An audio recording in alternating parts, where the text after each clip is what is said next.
Bonjour, donc je vais vous raconter aujourd'hui la courte légende d'Argus. Argus est un héros de la mythologie grecque qui a rendu de grands services à l'humanité et qui vivait dans la région de la ville de Mycène, dont vous pouvez toujours admirer les ruines à l'heure actuelle. Donc Argus a rendu de grands services à l'humanité. Alors quels sont ces services?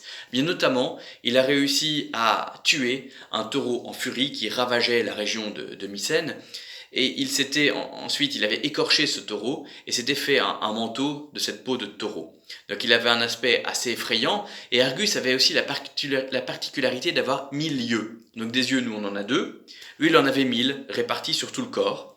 Et il ne dormait jamais, puisque quand la moitié de ses yeux dormait, l'autre était ouverte, donc il ne dormait que par moitié, hein, et donc il voyait toujours tout ce qui se passait, ce qui était très pratique. Il a aussi tué un satyre méchant, mauvais. Donc les satyres sont des êtres moitié homme, moitié bouc. Donc il y avait le haut du corps d'un homme et le bas du corps d'un bouc, donc du mâle de la chèvre. Hein. Et ce satyre qui était méchant enlevait les troupeaux des gens, les volait et les gardait pour lui. Donc il a tué ce satyre, ce qui a rendu de grands services à tout le monde. Et enfin, son dernier exploit est d'avoir tué le monstre Echidna, monstre qui enlevait les passants dans la région de Mycène. Donc c'était un héros remarquable, qui avait donc la particularité d'avoir 1000 yeux, et la déesse Héra l'a chargé d'une mission un beau jour. Donc la déesse Héra, vous la connaissez, c'est la reine des dieux et des déesses, l'épouse de Zeus, et Héra, elle est surtout connue pour être extrêmement jalouse. Et donc, elle était jalouse de qui? Eh bien, jalouse de toutes les maîtresses de son mari. Or Zeus avait eu un jour une maîtresse, une princesse crétoise, qui s'appelait Io. Donc ça s'écrit Io en deux lettres, tout simplement. Et pour éviter qu'elle ne soit pourchassée par la haine, la colère et la jalousie de son épouse, Zeus avait décidé de transformer Io en un animal pour que son épouse ne la retrouve jamais. Malheureusement, Héra s'était aperçue de cette métamorphose, c'est le dieu Apollon, le dieu du soleil, qui avait été tout cafeté. Et donc, bien, elle s'était dit, je vais le prendre au mot. C'est une vache en pleine nature, ça n'existe pas. Les vaches, elles sont toujours domestiquées, ce sont des animaux de la ferme. Donc, il faut envoyer un garçon vacher pour s'occuper de cette vache, pour éviter qu'elle ne soit attaquée par des loups, par des ours, que sais-je encore.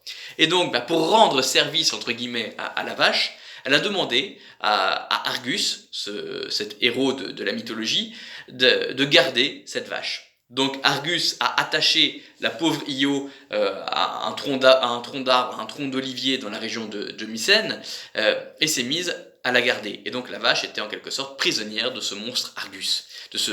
Oui, monstre, puisqu'en même temps il avait 1000 yeux, mais donc de cet héros Argus, qui donc à la base n'est pas méchant, hein. Il obéit à la reine des dieux, à la déesse Héra. Lui, tout ce qu'il espère, c'est un jour obtenir l'immortalité et pouvoir être divinisé, puisque c'est un héros, un demi-dieu.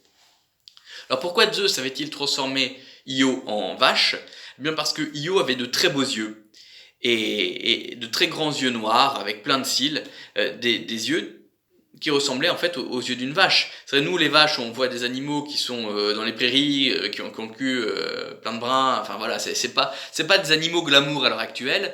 Bon, faut bien penser qu'il y a encore 60 ans, les vaches on s'en occupait énormément et les vaches étaient toujours propres. Vous aviez des gens qui dans les fermes étaient affectés uniquement à cela et qui donc lavaient les vaches tous les jours quand on les rentrait de la prairie. Les vaches ne passaient pas la nuit en prairie, hein, c'était très rare. Donc on les lavait régulièrement, c'était un objet de fierté d'avoir une belle vache. Et donc les yeux étaient constamment nettoyés, donc il y avait moins de mouches aussi. Et c'est vrai qu'une vache, quand vous regardez ses yeux et que vous chassez les mouches, ça a de très beaux yeux, de grands yeux noirs, pleins de cils, tels qu'on les aimait dans l'Antiquité. Donc Argus garde cette vache Io, cette vache qui est donc prisonnière de son gardien, même si officiellement c'est pour lui rendre service. Et donc Zeus n'en peut plus de voir sa maîtresse comme cela martyrisée, et va demander à Hermès, le messager des dieux, d'aller tuer Argus pour délivrer la pauvre vache Io. Donc Hermès se met en route. Alors là, les versions de la légende divergent un peu, hein. Donc selon la version la plus communément admise, eh bien Hermès serait allé auprès du monstre Argus.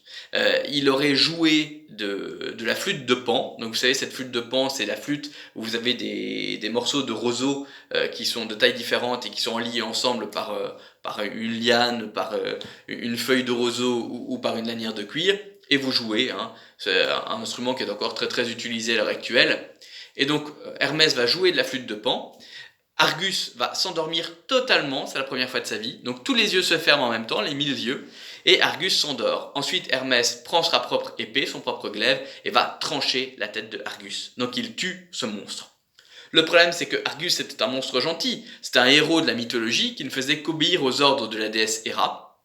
Et donc Héra, qui est désolée pour son serviteur, mais qui n'a pas le pouvoir de lui rendre la vie, puisque les dieux de l'Antiquité n'ont pas le pouvoir de rendre la vie aux personnes qui sont décédées, eh bien va décider de lui accorder l'immortalité tant attendue, tant désirée, mais sous une autre forme, puisqu'elle ne peut pas lui rendre la vie. Donc elle va créer un nouvel animal, un animal qui n'existait pas encore auparavant. Cet animal, c'est le Pan, et elle va prendre les milieux du monstre Argus et les disposer sur les plumes de la queue du Pan.